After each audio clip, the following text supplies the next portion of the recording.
We are live. Hello, everyone. Thanks for joining us today on The Show Must Go On line. Today's guests are Sue Gilad and Larry Rogowsky. How are the two of you doing today? We're good with you around. Good. Well, it's so wonderful to see the two of your smiling faces today. I feel like, with Broadway being closed, sometimes it's hard to see and connect, and having this series has been really nice to be able to stay connected with the Broadway community. Yeah, and Larry is as entertaining as Broadway, so I'm in luck that I get to quarantine with him. Yes, no shoes on down here. He doesn't have pants, but he does have pants. Who wears pants anymore? I mean, seriously. Yeah, I know Shoshana doesn't. You can tell. No, yeah, that's why I go with dresses. Me too. Yeah. So how has quarantine been? What's like the life of two Tony Award-winning producers doing while Broadway is dark? Are we allowed to say that we're having fun? We want to be PC and we want to be mindful, but I think a big part of our world is that we left New York very, very soon after Broadway closed. And I think the reason we left had nothing to do with Broadway. If it was just us, we would have stuck around, but we had those pesky kids who could just jump on a subway and visit their friends. So we were like, okay, everybody in the car. And then we ran out of gas sometime in Florida. So we've been down here for 3 months, which is why no pants, no shoes, no manners, no hairbrushes. It's really good. But and then, initially, all right, you can tell now. Tell what you're planning with Broadway Fest. No, it's actually been sort of interesting and funny because, like Sue said, we really did escape from New York, and we hightailed it down to Florida, to Orlando of all places. Orlando. Well, we're always thematic. With our separate families, that we're staying. We had separate houses. We're in the same community, so like we have kind of a kibbutz down here. Yeah. In Orlando. It's been really fun, but we've been super busy, believe it or not, which I think a lot of people have gotten into this mode of some people feel busier than ever. And we've been, I don't know if I would say busier than ever, but we're usually pretty busy. But I'm pretty lazy usually. And she's like cracking the whip. She's got me going. So we're doing a lot of stuff. Yeah. What are we doing? We're doing, well, so we've been, we've been doing a lot of things. We've been doing a lot of these sort of webinars, lots of Zooming, and we also have a program. We have a company called Broadway Custom. And do you want me to talk about that now? Should I? You know what? Let's just dive right in. Why not? Yes.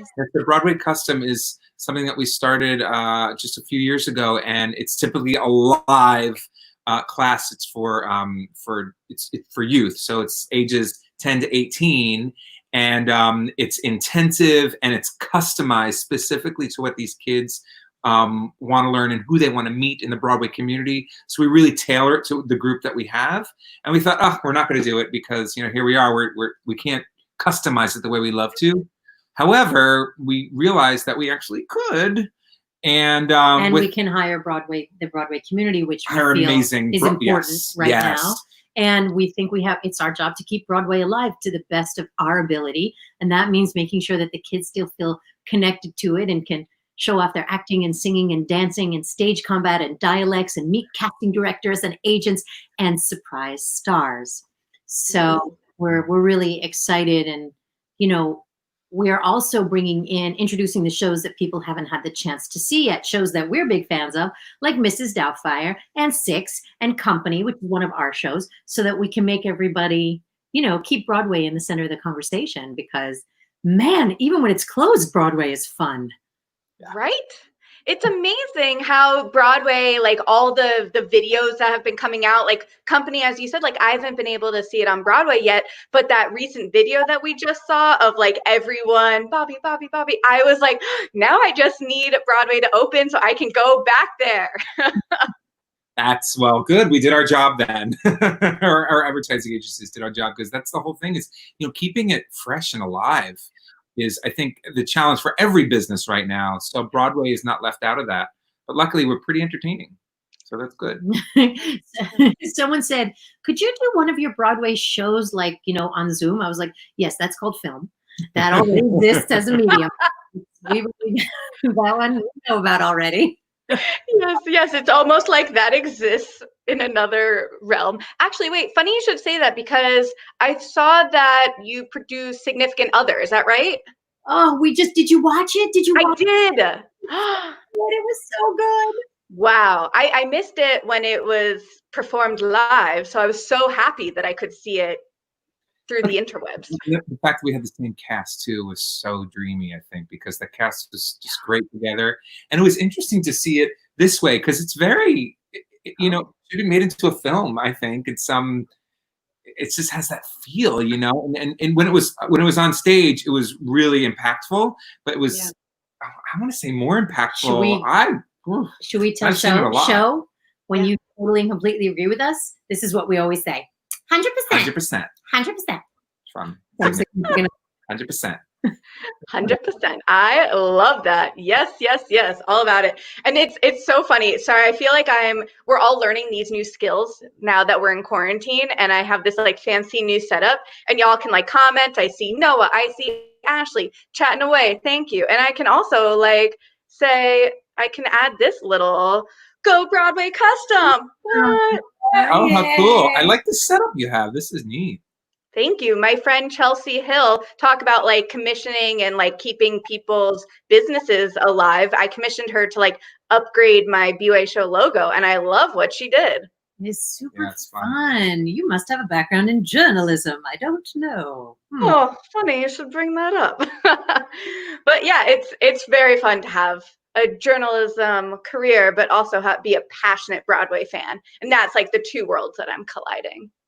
We love so much the Broadway. And I was noticing because when we meet people down here, all we meet are muggles, right? And they're perfectly lovely. But like the minute, where were we? We were somewhere the other day. We saw it was a farmer's market, which had only one fruit stand. Everything else was like soaps and cookies. And, and I have a background in health, so that was all like, oh. Right. But there was a lady wearing a Something Rotten t-shirt. And I was like, Sue. We lost our minds. We were like, our people. And then I saw right nearby where we're staying, there was a Wicked sticker on someone's car, a Wicked bumper sticker. Yes. Like, wow, they're here. They're among us. They're everywhere. The Broadways. Yes, the Broadways. But okay, so I want to get back to Broadway Custom a little bit because I think it's so cool what you're doing.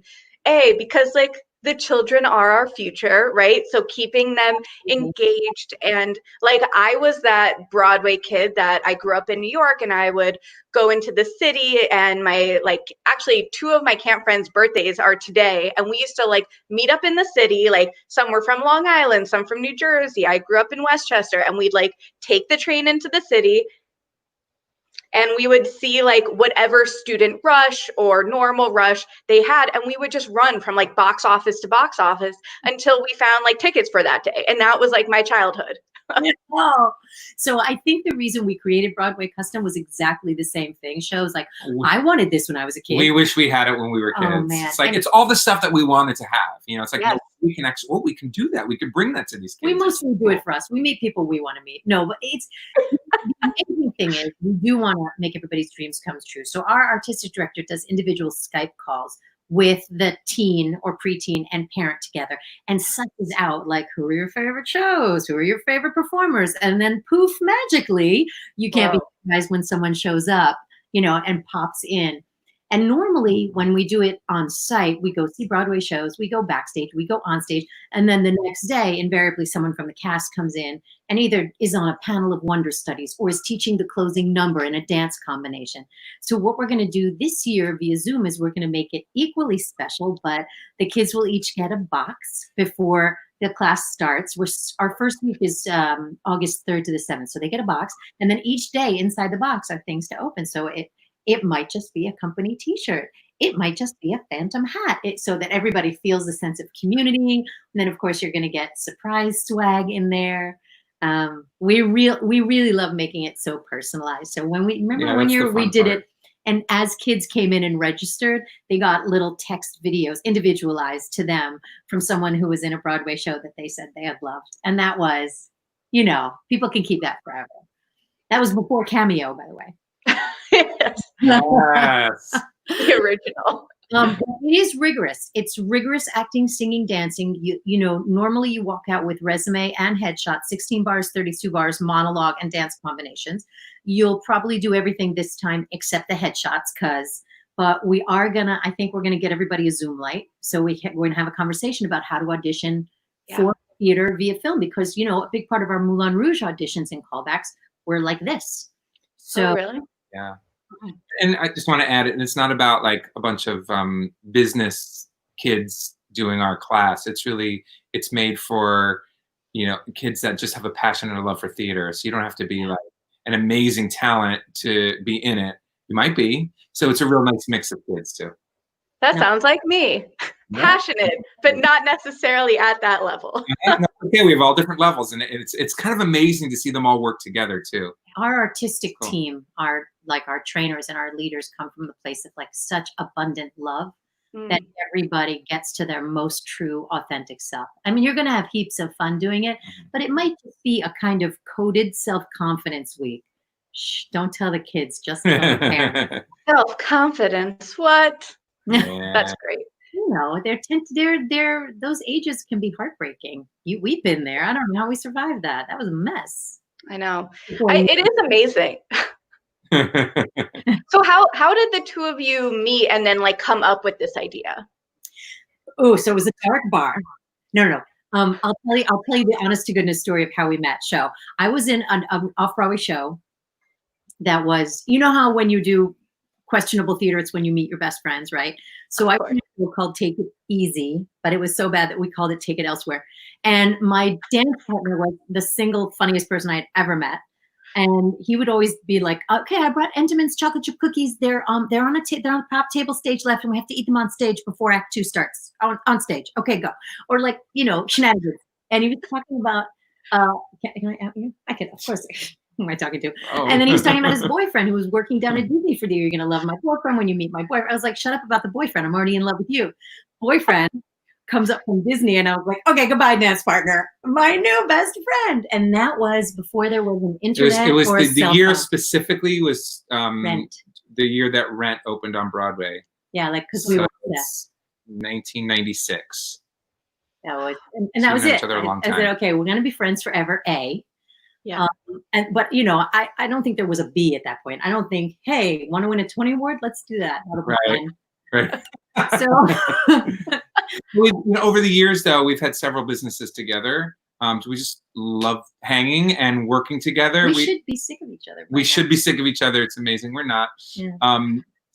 But both our husbands are very happy that we have each other because it gives them a break, quite frankly. Yes.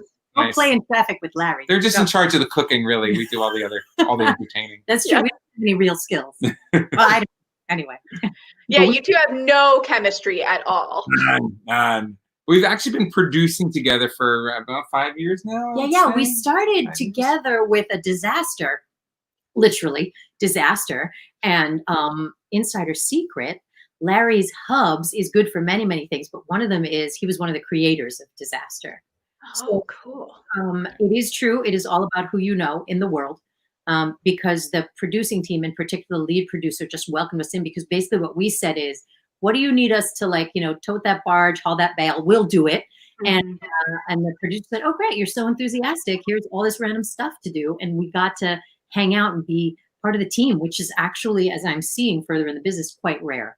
So we lucked out with Disaster. We loved that whole experience. Yeah, it was that amazing show experience. was hilarious. And then we said, we want to keep doing this. This is a lot of happiness. Yeah. Wow. It's amazing to find someone that you're so close with and actually work well together with, because those cannot always be the best combination. And it's amazing when you see, that. And I feel like a lot of people, especially young people right now, they're like, what does a producer do? And you kind of spoke about that, but what, like, if people are watching, what kind of, can you give like a producer 101? Yeah, we have a video for that, actually. I'm not kidding. We'll tell you, but if you go to Broadway Custom and just our YouTube channel, I think there's 5 or 6 videos now. We were so happy when Producing 101 came out. Larry's mother was like, oh, now I know what you do. Literally, that's what she said. So you can go on there and watch that. It's at Broadway Custom on YouTube. But in a nutshell, the producers of a show are typically the puppet master. And nothing happens without a producer, right? So the producer hires everybody, kind of brings the whole thing together. So it's a cohesive unit. And you hope to make it a really happy family. I mean, that's always when we're producing shows, that's our main thing. You know, we have a no whole rule. Good.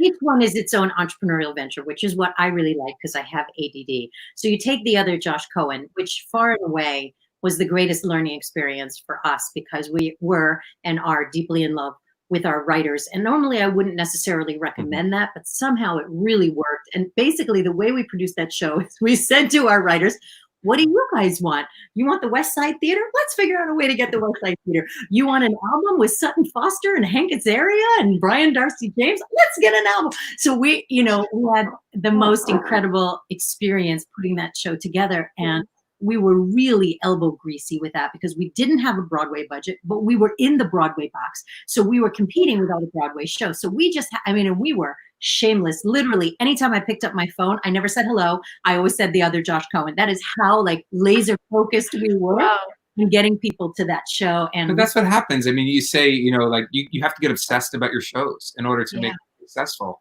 You know, and obsession is not a bad thing. People say, "Oh, you're obsessed with that." No, it's actually just means you're really passionate about it and you're focused. We're obsessed. We are obsessed. So it's really hard when you have a gold standard. The experience for us of the Other Josh Cohen of us just loving everyone who was part of the team and being so proud to be in the audience 187 times and wait at the end as people came streaming out and listen to what they were saying. Something scrappy that we did sort of by accident because we wanted to be in We did something scrappy.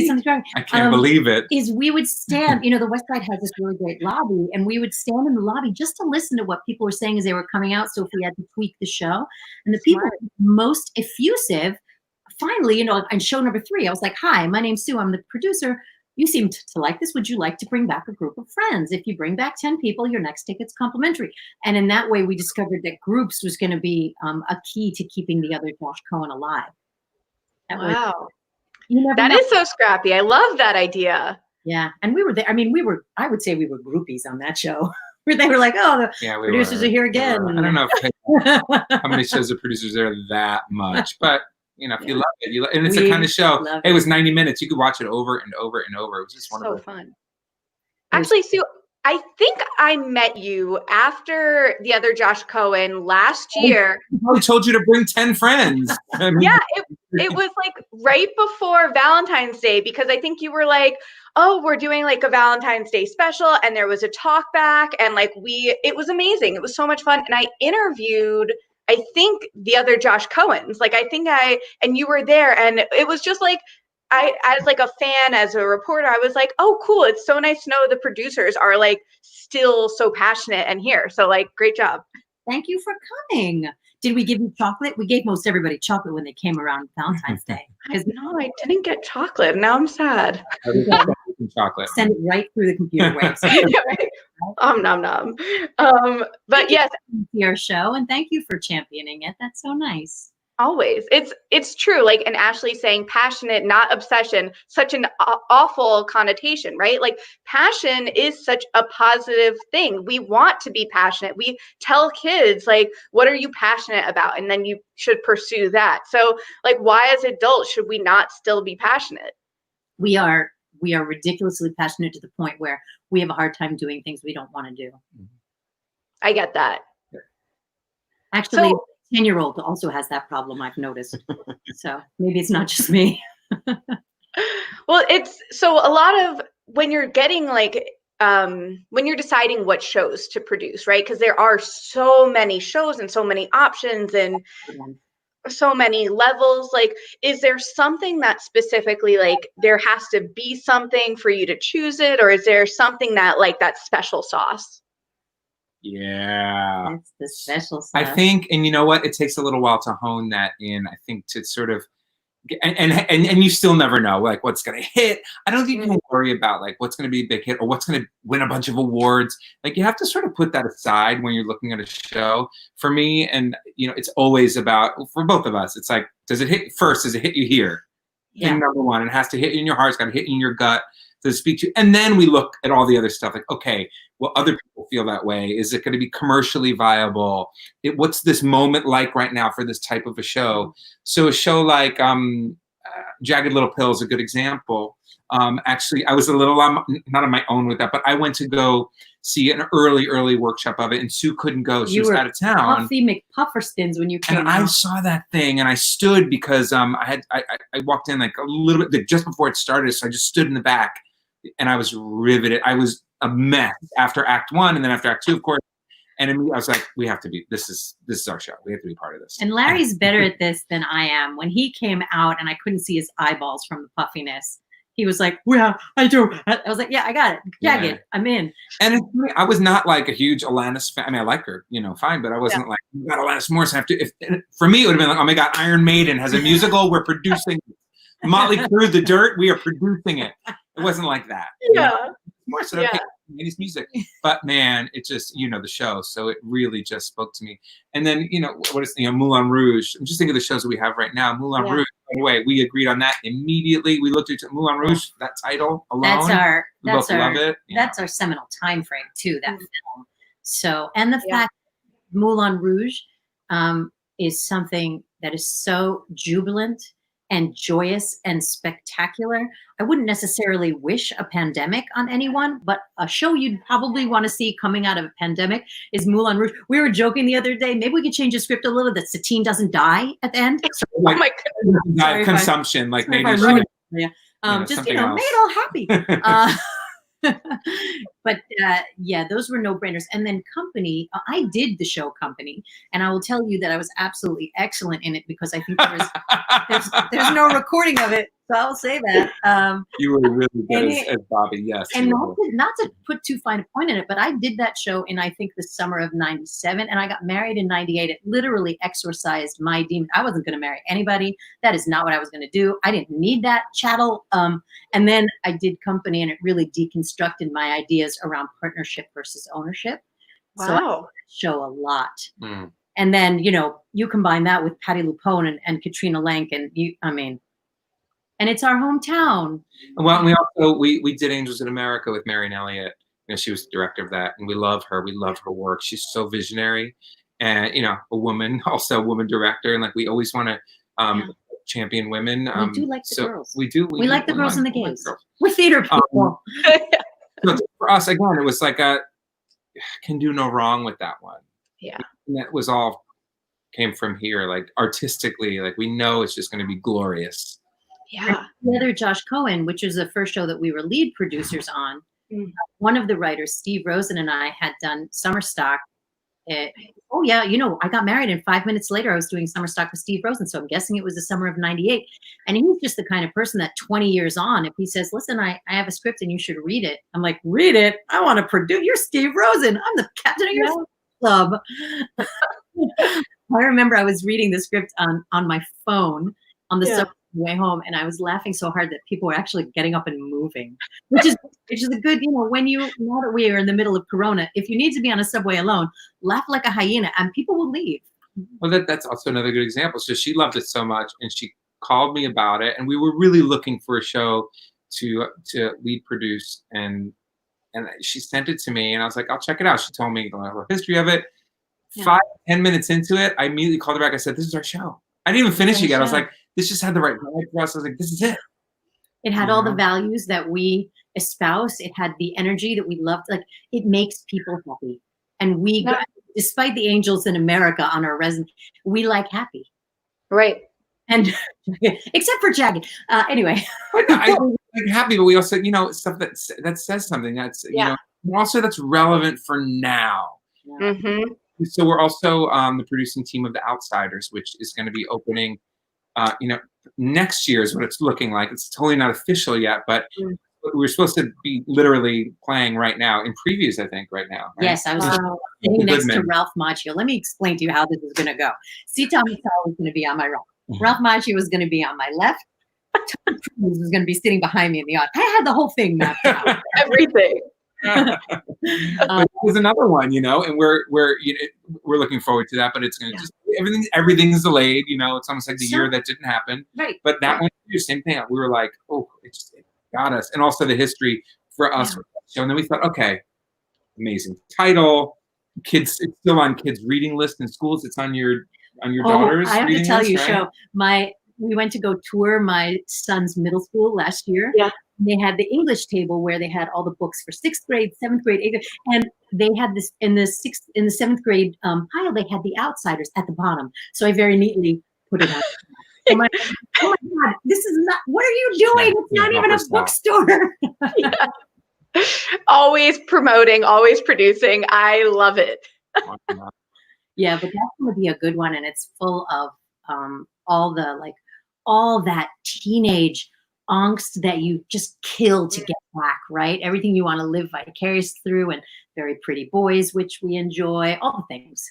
All of the things. I love it. Well, a lot of your shows, while they do have like different feels to it, all do have like a message that everyone could use and have like such production value. Like, you know, I haven't seen Company yet. It's certainly like high up there when Broadway comes back, but seeing like Jagged Little Pill and Moulin Rouge, like you get in there and the dancing and the, you know, the choreography, the set design, it's just like, it's in your face in the best way. And, you know, to have Jagged Little Pill, which for me, like, I love Alanis. I've listened to Ironic so many times growing up, like, and the way that they handle that in the show, just, I was smiling so wide when I like saw how they handled the Ironic song, because it was just like, yes, that's what we've been saying this whole time. And you got Smiling in there as well. Good job. Well SHO. done. Well done. Yes. But then it also like talks about these like very serious topics and like will make you bawl crying, like, you know, going into intermission and you're like, bring your tissues, y'all, because that was interesting when we get back to the theater and, you know, after this year, what that's going to look like for that show in particular, for Jagged Little Pill. Mm-hmm. I feel like maybe there's going to be some rewrites to add a pandemic into it or something. Stick a There's pandemic. not, but it's got everything else, you know. it does. Working on shows that will very graciously teach all the lessons to my children for me, because Jagged, I have a now 16 and next week 18-year-old, and Jagged is just going to do all of my parenting so that I don't have to. Right. It's quite extraordinary. I'm very grateful to, you know, like, oh, there's a lesson here in theater. Let me bring a kid. That's one lesson I need to explain. Perfect. Smart. It's working so far. I recommend it. Yeah, that's a good teaching lesson. I like it. A lot of moms my age and younger that are bringing their kids to the show because they remember and they live through Alanis. Their kids, of course, don't necessarily know the music of Alanis, so they get to bond on that. They're like, "Mom, this is your music?" You do have a lot of like the drunk 40-year-old ladies that like are just singing along the whole time, and you're like, "Oh no!" I mean, it makes me laugh a little bit, but at the same time, I'm like, "Could you shut up, please?" There was this one performance in the middle, totally silent, like epic moment on stage, and someone's ringtone goes off, but it's okay because it was You Ought to Know. So it was the ringtone. So it was a huge. No. The ringtone was You Ought to Know. No way! Oh, that's so funny. Moment of, and then everyone burst out laughing. It was yeah.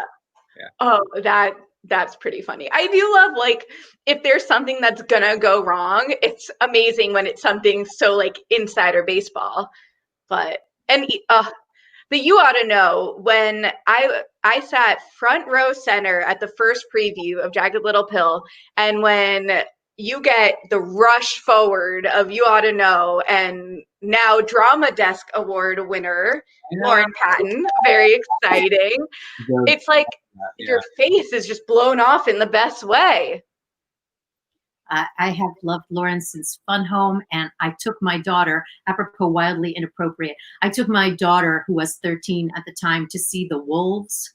And that's fine. My daughter's used to inappropriate. She's my child, but I made the mistake of bringing her friend. You remember this? I got a really interesting phone call the next day. But Lauren, Lauren was so immediate and so urgent in that. She's really, the entire cast is extraordinary in Jagged. We are in love with all of them. It's that is just karmic joy. It really is karmic joy. And I love that they had I was just watching right before this, I was listening to the album, but also the like You Live and Learn the night with Alanis Morissette and the cast of Jagged Little Pill. And having like that moment of connection was so beautiful in like the pandemic and these like dark times, to have this like feeling of joy and connection. Like having all these online Broadway events has shown like the show must go on, right? There's no reason that Broadway being dark has to stop us having this Broadway connection. Yeah. It's a huge, beautiful community. You know, it really is that, more than Hollywood is. You know, you just don't have the same thing in the film world. Well, and now, listen, and we have a film too that we're working on. You know, we actually did a Zoom table read of it, and we had, speaking of Broadway, we had so many amazing Broadway performers that we love and we know, that we asked to read it with us, and it was so joyous. And tonight, is tonight Rebecca Luker? Yeah. Tonight, we can't wait. Rebecca Luker and Santino Fontana are doing a concert to raise funds for ALS. Yeah. And we registered, and we're going to be fans, and we're going to be probably singing along, which will annoy everyone in my house. So we're loving all the content that's coming out as well. Like that, just crazy creativity and love. Yeah, it's good stuff. If you can't sing along at your own home, what can you do? We're going to invite you over, and you're going to understand the lay of the land around here. We're going to feed you. My husband is a huge chef, and it has not been good for my diet plan, but it has been so good for my general sense of happiness. And then there's a hierarchy going on here. Okay, no singing, Mom. No singing is the first rule. Which is really a wise one. That's amazing. I have an adorable dog here, and we will just dance along. I will sing. He doesn't really know what's going on, but he's loving the music. So dog approved. Where is this adorable dog? What have you done with him? Slim is chilling outside. It's actually a beautiful day in Washington State, which it hasn't been recently. It's been like raining every day. So now that it's exactly. So now that it's really nice out, I put his bed outside, and he's just like soaking in the sun. Oh, that's so nice. Yeah. I have to say, I don't put much stock in nature, being that I live in New York City, but there's something to be said for, I'm growing wheatgrass down here. Oh. He thinks that's extremely strange, but it is a purely, totally, completely legal, non-drug substance. And really, we love it. We get green grass shots, wheatgrass shots every day. See, we need to give ourselves entertained somehow. Nice. Yeah. I know it, because it's not just about working or Broadway or having fun. Like you find new hobbies throughout quarantine, and you find new things that you enjoy doing. Or like I just got a coloring book that I'm very excited about, and it's just like all fun new hobbies and bonding time. If you're with other people, and if you're quarantining alone, then maybe more reading and yoga time. Yeah. Mm-hmm. We're learning about this thing called the internet. Have you heard of it? I've heard rumors. Yeah. An extraordinary 20-year-old named Noah Spiro has taught us about the Instagram. Yes. Wow. My life will never be the same again. And I learned 2 TikTok dances. Oh. I know. Watch out, Broadway. Here I come. Yes. No, Noah's amazing. We did an Instagram live yesterday where she actually interviewed me. It was kind of fun having the tables flipped. Y'all can check that out on Broadway Custom's Instagram page. And so a little double promotion there. And it is fun. It's fun to see how like everyone is like joining together and reaching out and seeing how like new collaborations can be made. It's great. Isn't that so nice? And plus, like, I feel somewhat relevant. The other day, someone was like, Larry, I love your Pinterest page. And Larry was like, I have a Pinterest page? Apparently I do. Who knew? Nice. Yeah. Pinterest is great. And just to ask, to kind of switch over to a slightly different topic, but we were talking about in Jagged Little Pill how there are like some serious topics, and right now with the Black Lives Matter movement, like that's a pretty big topic coming through Broadway. And I've noticed a lot of your shows having like statements on the Instagram pages and Facebook pages that like, this is how we say about it. What's kind of the producing aspect of making sure that message gets out there? Oh, that's so good. That is such a good question. You know, and the thing that most affected me, and I don't even remember who posted it, because when I scroll through, I want to get the feel for everything, but someone said, yes, Black Lives Matter, and it is being reflected more on stage than it ever has before. But take a look what's happening backstage. Take a look what's happening on the producing side, on the teams that are happening behind tables. We are not seeing that shift. And Larry and I looked at each other and said, that is actually true. Who do we know in our world that we can help bring to the table? Yeah. It doesn't, and we know this from being disenfranchised, gay, Jew, other theater people. We know what it is to be not invited to the table. And if you're not going to do it, then nobody else is going to do it. You know, we were desperately seeking a long time ago now, when we were trying to cast the design team behind the Other Josh Cohen. And we were really looking to our director, Hunter Foster, and our general managers to guide us, because we had never done it before. And initially it was many, many males that came to the table. And we at the time had to say, are there any women that are equally Right. capable of doing this, possibly?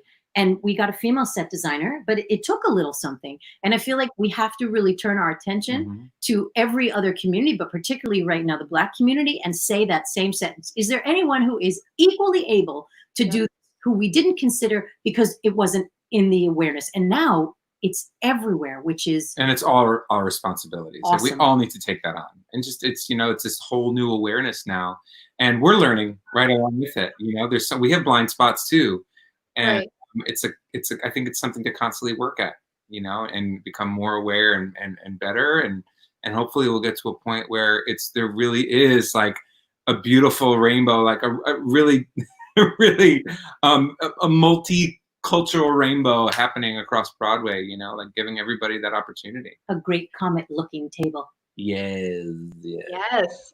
And I love to hear that from two very successful producers, because it is what everyone's talking about. It's not just on stage, which is very important. It is behind the scenes and in every aspect of Broadway that we need to change. And so I think it does start from the top, from the bottom, from who you know, who you don't know yet, and just reaching out and being humble enough to ask. So that's great to hear.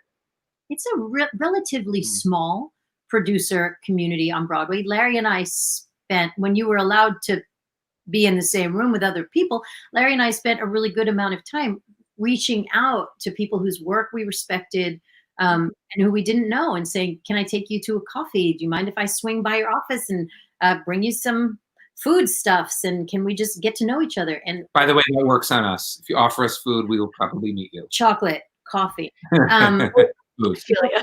But we really made and continue to make a concerted effort to know everyone in the producing community, because nobody does it alone. You think about the team behind any show on Broadway or off Broadway, and there are dozens of people on the producing side that make it happen. So we wanted to make an effort to be part of that community, and it's relatively small.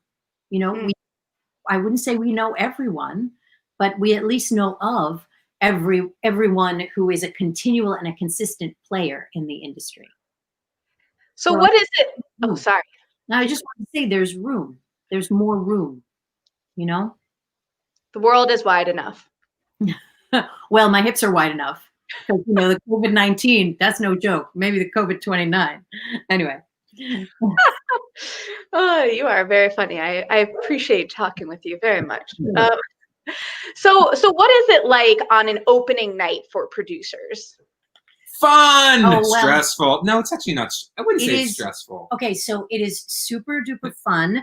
At the minute after all the reviews are out is the first time that you can really take a breath. So what we like to do for opening night is we have the majority of our investors come from out of town, and sometimes from out of country and out of continent. So opening nights always start earlier so that you can get to the party, right? So the show is at 6 or it's at 6:30. So before then we gather nearby and we just have like a celebratory drink. We want everybody on our team to meet and know each other, especially if they come from different worlds, which they usually do. Then we all go in, and because an opening night is only friends, family, and people who made it happen. No critics, no Right, you know, the critics have already been. You know, the critics always come 5 performances before. She knows she's part of the team. Of course, you know. So it's so much love. That roar that happens. You know, I remember we were not part of the production team of The Prom, which is a show that I love very much. But we were at the opening night, and it was the world's most horrible weather. It was like some crazy freak storm. They had to hold the curtain for like half an hour because there were orchestra members that had to come in through the tunnel. And it was a mess. The moment that they started the first note, it was a roar. Remember that? It was a crazy roar from the audience. They couldn't wait to see the show. So that's the experience. You've never had love like you have the opening night of a Broadway show. And, you know, we get to watch it and we're enjoying watching it. But if I speak for myself, a part of me at intermission is just checking my phone to see if the New York Times review has come out yet. Right? Could they come out in the middle? Usually, well, it depends on the length of the show, and it's always it's usually out like right when the curtain comes down, or like, you know, within the hour of that. So you know, when you go to the party, reviews are like, depending on the mood of the party. We've been very fortunate. You know, most of the shows we've been a part of, they've been really well received. So it's always great. Jagged, it was a very cold night. And the party was just a block away from the theater. And while we were waiting to get into the party, the New York Times review came out. And so a whoop went up. And it was outside. A critic's pick. And everybody was like, New York Times review. And people were shouting out quotes from that review. And then we went in and we danced up a storm. That was a fun party. It was so much fun. You know, and opening night is for us, it's a working night. You know, I think you don't start drinking until all your investors have gone home. She doesn't allow me to. No, but it's really, like you said, it's a working night for us, because a lot of times when we have an opening night for one show, we're raising money for another show already. Like we're working. Oh, yeah. So, you know, the investors come, and, you know, if they have a great time and they love it, they may consider investing in the next show. So it's all about that relationship building that happens. So we're working on opening night. That was super fun. No, it's not like, it doesn't feel like work, but we're working.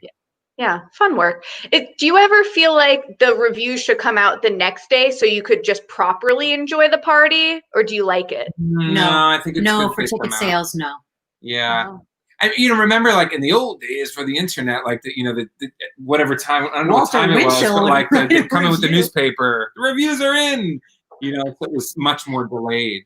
It's nice to get them, and then to be able to, because right away the ad agencies, they are working overnight, because the next day, as soon as a Broadway show opens, you know, the next day is the big ad meeting. The underhangs come out. Yeah, everything happens the next morning. Day. It happens really quickly. The ticket sales should go through the roof. Right.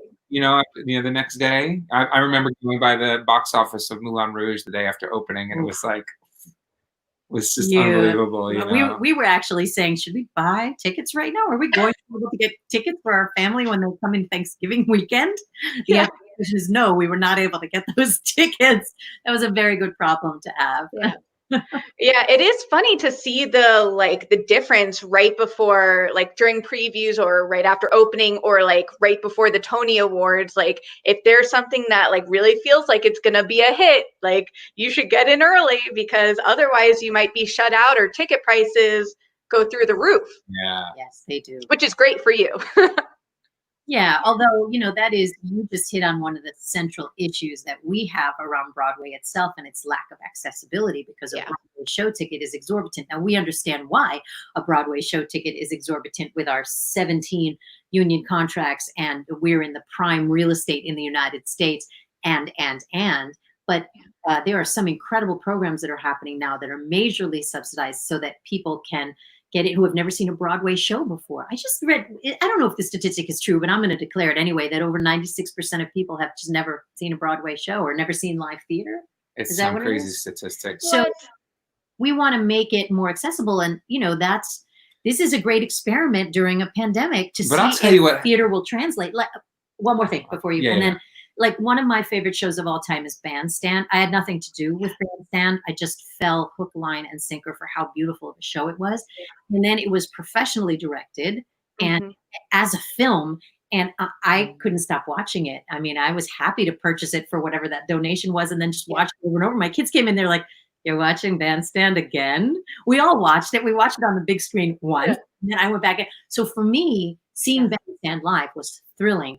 Seeing Bandstand on screen was equally thrilling in a different way. So maybe we have a bunch of kids who would never make it to Broadway because they live in Omaha or because they're not able to afford it, and they see it. They see Bandstand, or they see Hamilton starting in 2 weeks, right? Yeah.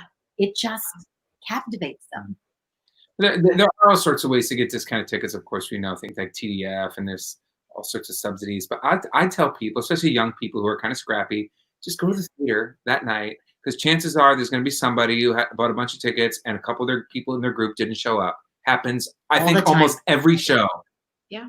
Especially shows like the bigger ones that like big groups like to go to. You know what I mean? Like Moulin Rouge or any of those kind of shows. And if you can, go on a night of terrible weather. Yes. Terrible. That's a great point. Great night to see theater. Yeah, if you're in the city and you can get there, show's almost always on, usually.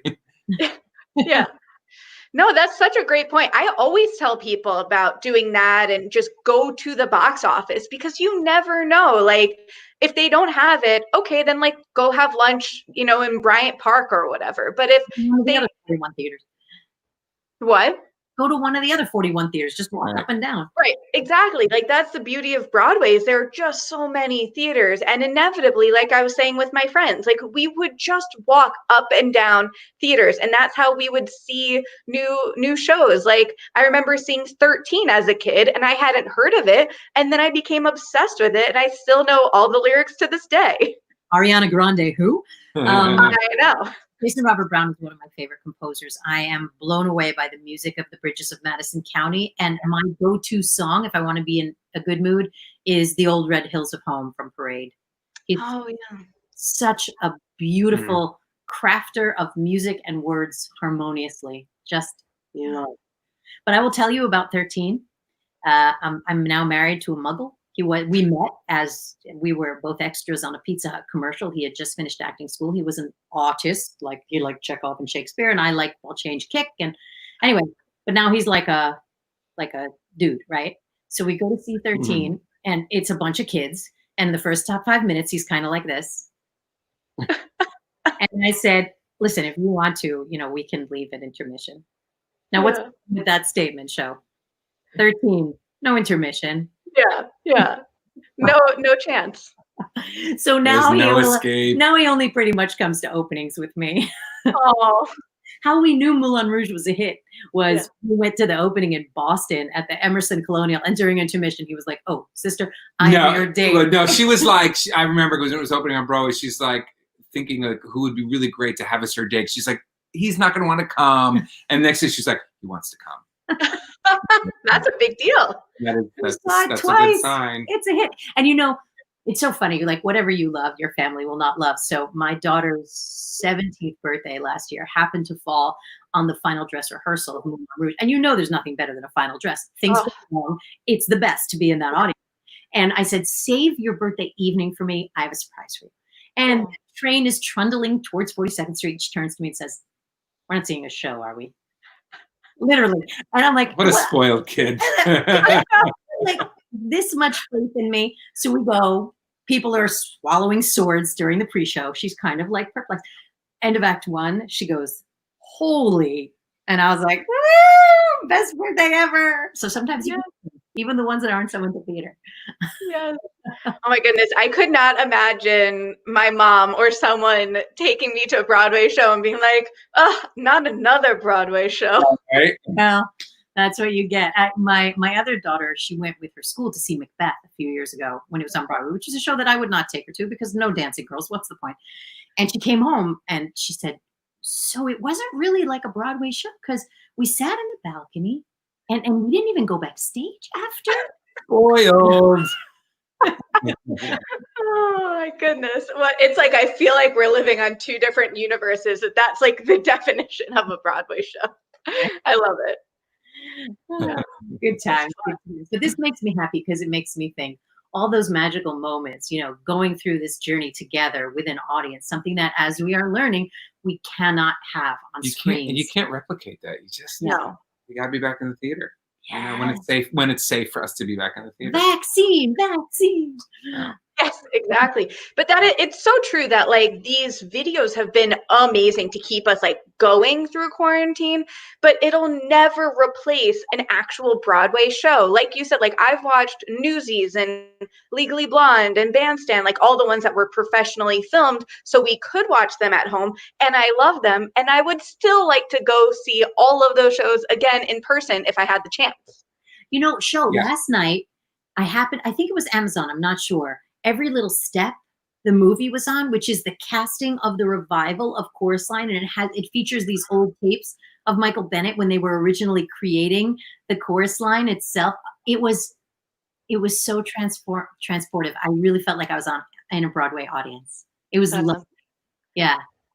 And for everyone who hasn't seen Moulin Rouge yet and who are getting excited, like make sure you get there early because that pre-show is mesmerizing. Yes, you might have an interaction. Yeah. I mean, that pre-show music alone is just so yummy, you know. You really get the whole world. We had a really neat experience with Moulin Rouge. Larry had mentioned earlier that there was frequently one member of a group that doesn't show up. And we have had that happen several times with Moulin Rouge. And initially we thought, well, we'll just hold the ticket and maybe they'll show up. Nope. Now we walk right over to the standing room area and we take the person who looks the most pleasant, translation female, and we say, would you like to sit? We have a prime seat for you. Would you like this ticket? And it's like the best night of their life. They're so, I can't believe that this happened. I'm like, oh my God. But it actually happened not just standing room people standing out in front, like young kids out in front. I just love theater and want to go see it so badly, and able to just be like, hey, here's a ticket for you. Yep. You know, a $200 or $300 ticket, you know, like an orchestra seat. Come on in. It's amazing. That's such a good like use of the power, right? To make someone's day so much better with that. That's like the best. It's not like, you know, the show's losing money. So it's, you know, yeah, that's what's nice. Oh, that's amazing. Yeah, you hear stories like that whenever I talk to other like big theater fans. Like I've had something similar like that happen to me, and I know my friends have too. And that like those moments of like pure joy and like you never thought that you would be able to see the show that day or anything like that, or oh, I was just in town from college for the week and everything was sold out, and then magically I walked by the theater and someone had an extra ticket for $20, and it those moments that for some people who see Broadway all the time are like, oh yeah, that was cool, but these are the moments that like for some people are like the stories that they tell forever, and that's amazing. Yeah. I remember when we were young. Is this still a thing? Our friends used to second act. Remember that? I saw Smokey Joe's Cafe probably 35 times. Just the second act though. Never saw the first act. Because that's what it's like in the mid 90s, when I was a young, starving, just out of college person. And that's what we would do. We'd go and second act it.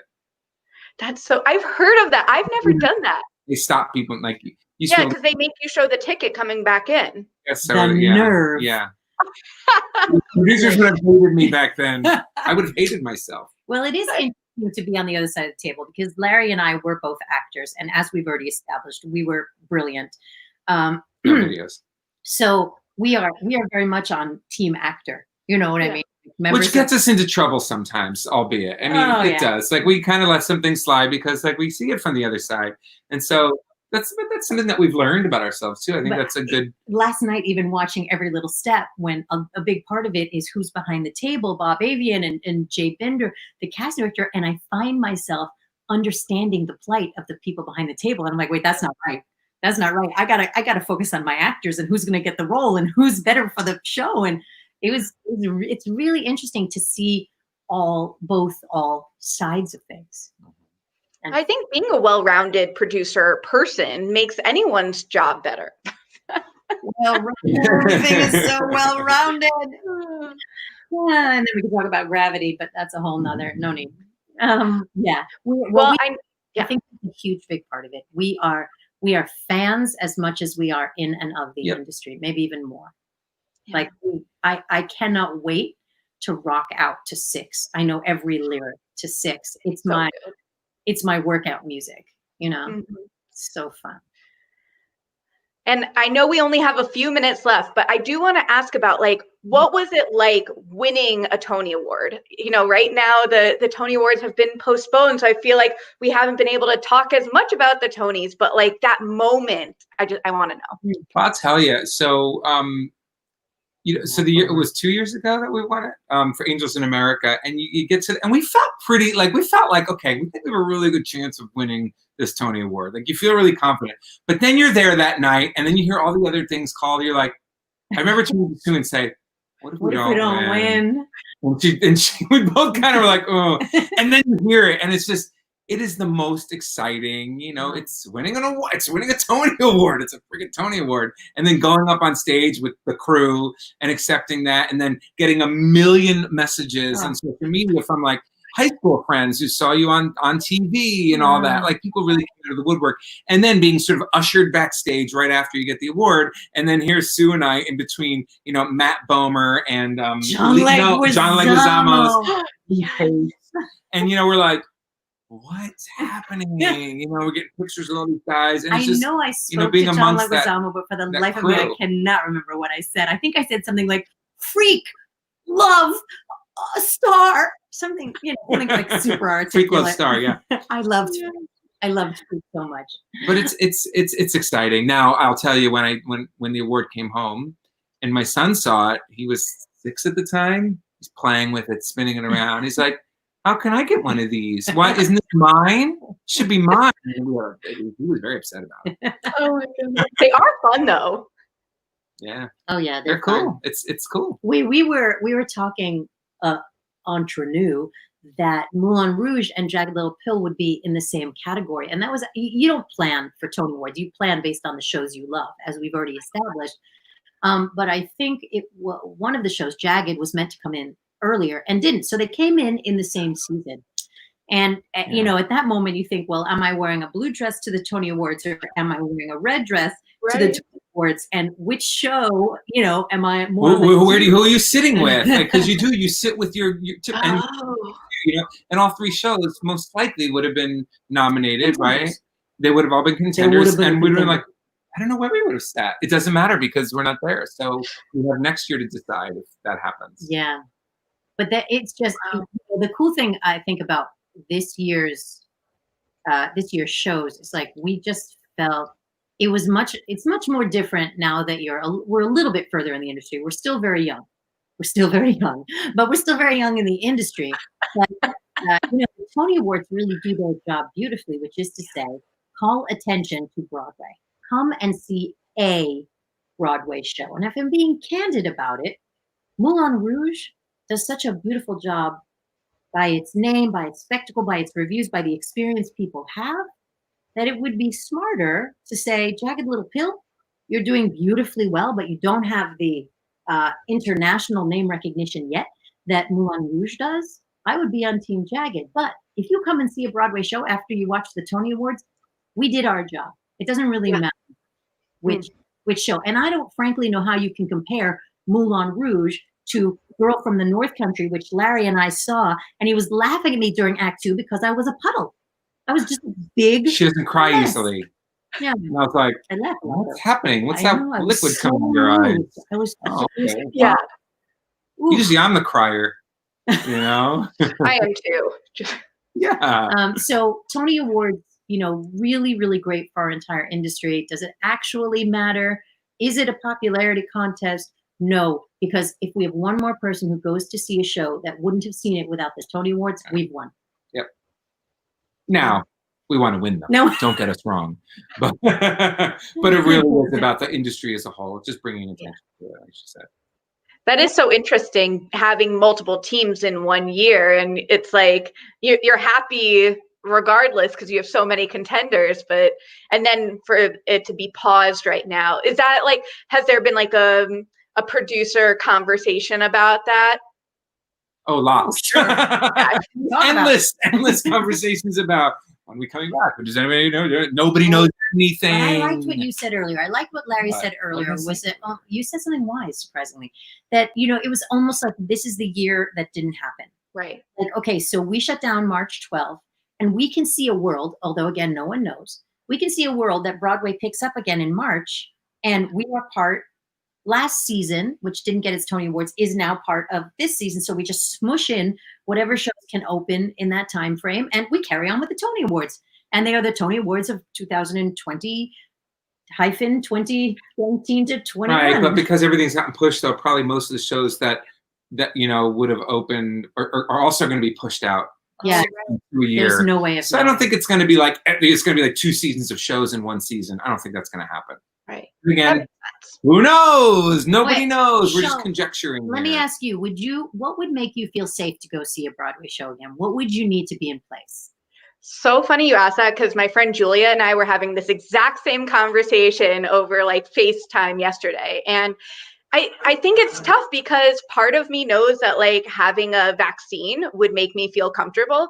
But also part of me knows that a friend texted me last minute, the last day that Broadway was open, and said, hey, I have an extra press ticket for 6. Do you want to come? And I said, yes. And I hopped on the train. So like, I know that for me personally, I just will see as much Broadway as possible if it's safe, and whatever safe means. Like if the general producing public, if the league, if y'all decide, okay, we're having Broadway again, then I'm going to go. So I might not be the best like person to judge that, because I know so many people want to feel like extra safe and cautious, which like I do. I love Broadway and I can't get enough. Which we're going to do. We're going to make sure it's safe. It's irresponsible to not, cover, have every precaution and put that all in place. You got to do it right the first time. There's no second chances. Yeah, you can't mess it up. Yes. Yeah. 100%. And because there's like the audience, 100%. Because you have to worry about the actors, the audience, the crew members, the ushers, like all of that is very, very important. And you don't get a second chance to make sure that Broadway is back the right way so that it can just stay open. Yeah. Yep. It's going to be easier in places that are not Broadway, because Broadway, like New York itself, is extremely intimate and crowded.